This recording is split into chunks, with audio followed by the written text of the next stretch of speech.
to Must Reads, a series of interviews by authors of recent books in homiletics, sponsored by the Perkins Center for Preaching Excellence at SMU. I'm Alice McKenzie, and with my esteemed colleague Wes Allen, we direct the center at Perkins.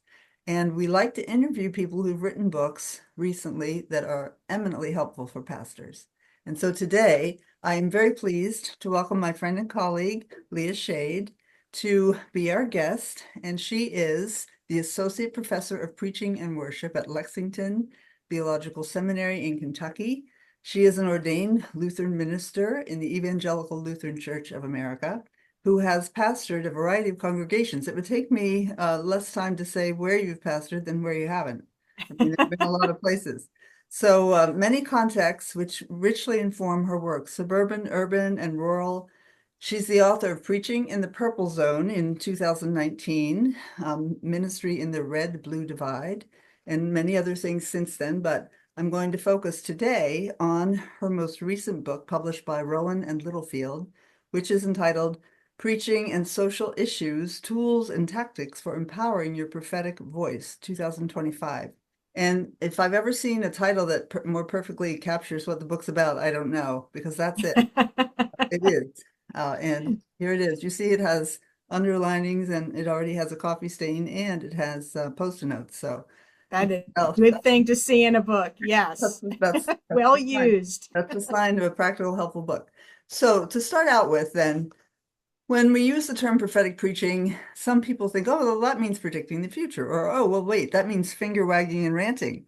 And I can't do that. So you mean something very different. Will you start out by telling us what that is? What is prophetic preaching? Yeah, prophetic preaching is really the voice of the preacher calling out injustice and naming the ways in which people are harmed by the systems and the policies and the practices that are happening in our society, in our communities, and saying, this is not what God wants for us. God wants flourishing for all people. And so how can we as a church follow the call of Christ, follow the call of the prophets to respond to what God envisions for us in terms of sharing equitably, treating people with kindness and compassion, building communities where there is safety for all, where we honor the gifts and values of all of our neighbors. So prophetic preaching is afraid to name the harms that are being done, but also to lift up a vision of this is how it could be. Mm-hmm. And here's a way that we as a church could participate in enacting that vision. Mm-hmm. And I like the way you draw in hopeful visions of prophetic preaching, like prophetic preaching as prophetic care, and absolutely filled with hope. So I think we yearn to be able to preach toward that beautiful vision. Many of us maybe aren't quite sure how, which is where your book comes in. And you talk about what would inhibit that, what would encourage it. And one thing I found very helpful was that you say there's not just one way to do it. So I don't have to watch somebody preach a sermon and feel I have to be that person. So the assessment tool in chapter 3, you want to talk a little bit about how we can kind of figure out who we are in relation to the church and the issue before we then choose an approach. Yeah, thanks for that question, Alice. One of the things that I've been doing over the last 8 years now is conducting surveys about ministry, preaching, and social issues with clergy congregations. And based on the data that my team and I have been collecting over 4 survey waves, we've determined that there are some characteristics that make pastors more vulnerable, but also have strengths, make congregations vulnerable as well as their strengths. And then looking at the relationships between pastor and congregation and the congregation among themselves. Based on this data, I developed this assessment tool. It is a 5-minute free assessment tool. You can take it online. Maybe we can put that link in your show notes. Sure. That people can answer these questions and it gives them a score at the end to tell them to advise them whether they should take either a gentle, invitational, or robust approach to the social issue that they want to address.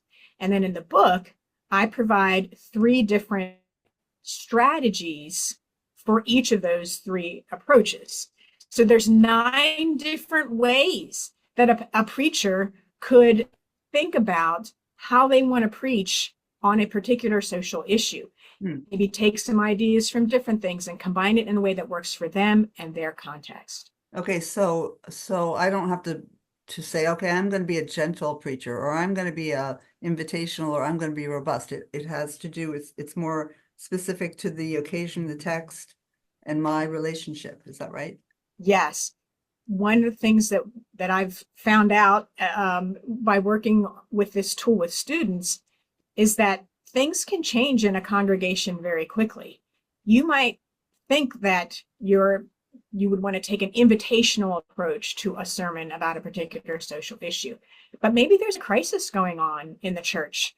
Maybe there is something going on in the community that the level of reaction is pretty high right now, and so maybe you want to go with a more gentle approach.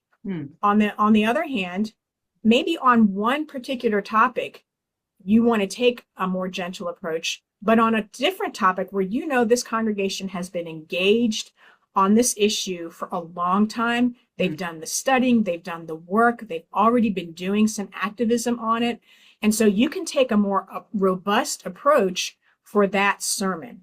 Right. So it is not a one size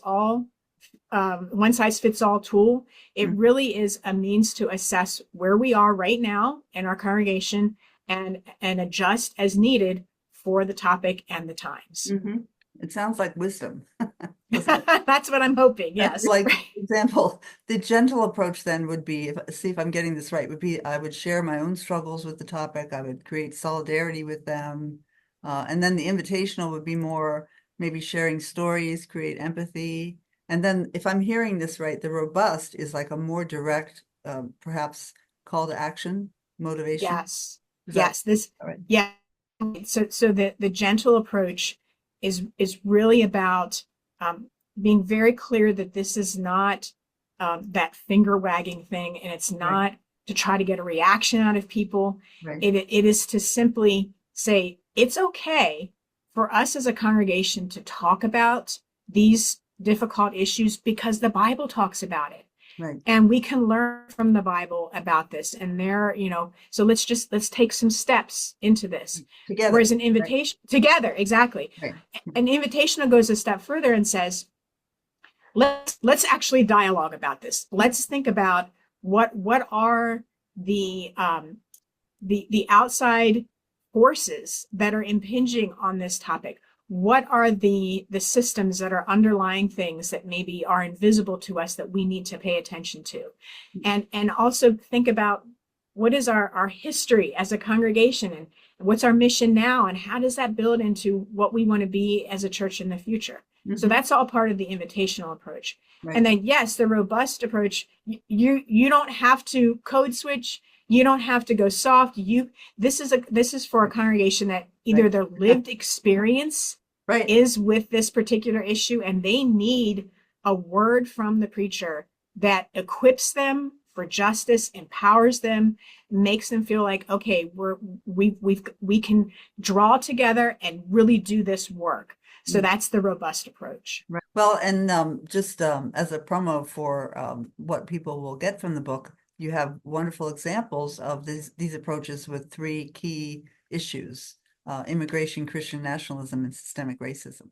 Yes. That chapter has those issues. And then we also have case studies of preachers who have used these tactics in their particular congregations, including even a pastor who used this approach in Cameroon in Africa. Wow. And so to show that these concepts can be used in all different kinds of contexts. Right. So in terms of advice for when you get criticism, I love this part. If I may read to you from your book. Yes. This brought a grin to my face. So this is practical advice for when you get critique, right? Okay, this Mhm. is on page 232. Many parishioners are not aware of or have conveniently forgotten that clergy commit to ordination vows that compel them to speak prophetically. I mean, there you go, right there, right? That's Yeah. an important Yeah. card to play that will definitely counter timidity, won't it? Well, thank you so much for this really carefully researched book that has road-tested methods and strategies for a very difficult task, but one to which we're called in these turbulent times. So thank you Thank you, again. Alice. It's preaching and social issues. If you buy this, you will soon highlight and put post-it notes in your copy. Very practical, and I highly recommend it. So thank you so much for your time today with us.